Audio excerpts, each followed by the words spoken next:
সাইয়েদনা ইব্রাহিমের এক কথা, জীবন যাবে কিন্তু ঈমান যাবে। নমরুদ বলে ঈমান ছেড়ে দাও, তা না হলে আগুনে ফেলবো। সাইয়েদনা ইব্রাহিম বলে জীবন যাবে কিন্তু ঈমান যাবে। তার মানে আগুনের পরীক্ষায় পাস। চিল্লায় বলেন আগুনের পরীক্ষায়।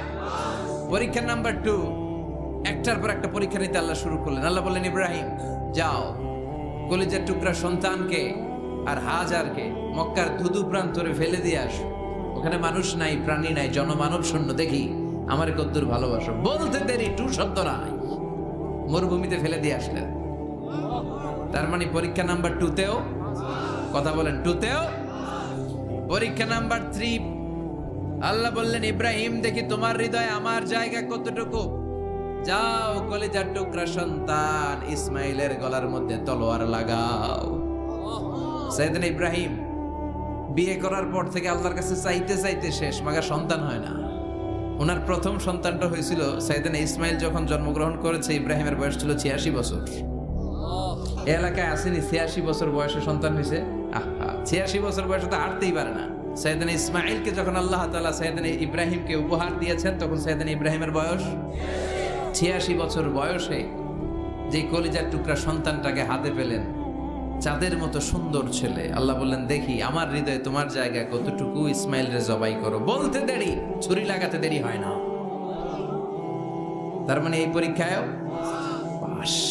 একটার পর একটা আল্লাহ পরীক্ষা নিয়েছে, একটার পর একটা পরীক্ষা। আগুনের পরীক্ষায় পাস, ফ্যামিলি বিসর্জন দাও পাস, কলিজার টুকরা সন্তানের গলায় ছড়ি লাগাও পাস।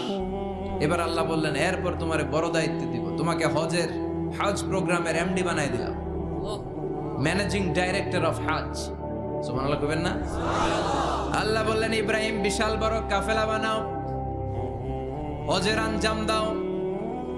সাইয়েদনা ইব্রাহিম বললেন আল্লাহ দুদুমরু প্রান্তর, জনমানব শূন্য, মানুষ নাই, পাখি নাই, কেউ নাই, কিভাবে আমি হজের আঞ্জাম দেব? আল্লাহ বললেন ইব্রাহিম হজ প্রোগ্রামের ম্যানেজারগিরি করতে চাইলে 3টা পেশা তোমাকে বেছে নিতে হবে। কয়টা? এই 3টা পেশা এর সমন্বয়ে তুমি হজের প্রোগ্রামের আঞ্জাম দিতে পারবে। পেশা নাম্বার 1 তোমার রাজমিস্ত্রির কাজ করতে হবে। পেশা নাম্বার 2 তোমার ঝাড়ুদারগিরির কাজ করতে হবে। পেশা নাম্বার 3 তোমার মুয়াজ্জিনগিরি করতে হবে। সুবহানাল্লাহ কইবেন না? وَإِذْ يَرْفَعُ إِبْرَاهِيمُ الْقَوَاعِدَ مِنَ الْبَيْتِ وَإِسْمَاعِيلُ رَبَّنَا تَقَبَّلْ مِنَّا إِنَّكَ أَنْتَ السَّمِيعُ الْعَلِيمُ। সাইয়েদনা ইব্রাহিম আর কলেজের টুকরা সন্তান ইসমাইলকে নিয়ে রাজমিস্ত্রির কাজ শুরু করে দিলেন। আল্লাহু আকবার। কাবা ঘর ভেঙে চুরমার, বাপ বেটা মিলে রাজমিস্ত্রির কাজ, পাথর কেটে কেটে বাপ বেটা মিলে কাবা ঘর বানায়। পেশা নাম্বার 1 শেষ। পেশা নাম্বার 2 ঝাড়ুদারগিরি। আল্লাহ বললেন তাহিরা বাইতিয়া লিত-তাইফিনা ওয়াল আকিফিনা ওয়ার রুকআইস সুজুদ। আল্লাহ বললেন তাহিরা পরিষ্কার করো, মানে ঝাড়ু দাও। বাইতি আমার কাবা ঘর, লিত-তাইফিনা তাওয়াফকারীদের জন্য, ওয়াল আকিফিনা ইতিকাফকারীদের জন্য, ওয়ার রুকআইস সুজুদ রুকুকারীদের জন্য, সিজদাকারীদের জন্য।